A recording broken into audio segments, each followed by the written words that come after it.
ఆశీర్వదిస్తుంది. మరి ఆ తల్లి ఏం చెప్పి మనల్ని మనం కోరిన కోరికలు ఏ విధంగా తీరుతాయి అని చెప్పి ఆ దేవతలకి అనుగ్రహించింది అంటే ఏం చెప్పిందంటే ఆ తల్లి మారేడు దళాలను తీసుకొని 40 రోజులు మనం భక్తిగా ఆ తల్లిని పూజించినట్లయితే కోరిన కోరికలు తీరుతాయి అని చెప్పడం జరిగింది. అంటే మారేడు దళాలతో అమ్మవారిని అర్చిస్తూ ఈ చతుర్వింశతి నామాలు అంటే 24 నామాలు మనము పలకాలి.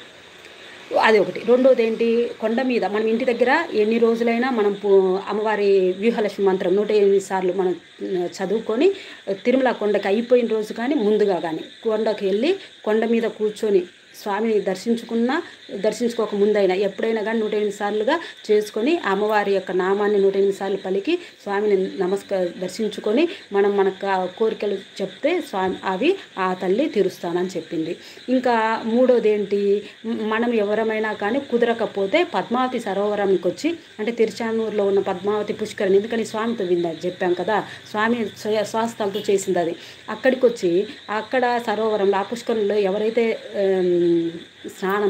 పుష్కర స్నానం చేసి ఆ తడి బట్టలతో తూర్పు వైపుకు తిరిగి 3 సార్లు 24 నామాలని 3 సార్లుగా చదివితే వాళ్ళు కోరిన కోరికలను తీరుస్తాను అని ఆ తల్లి చెప్పడం జరిగింది. ఆ విధంగా దేవతలకు చెప్పింది. ఇదంతా మీకు నేను ఈ విధంగా అనుగ్రహిస్తున్నాను, అలాగే భూలోకవాసులకు కానీ మీకు కానీ నేను చెప్తున్నాను. ఈ 3 రకాలుగా మీరు ఏం చేసినా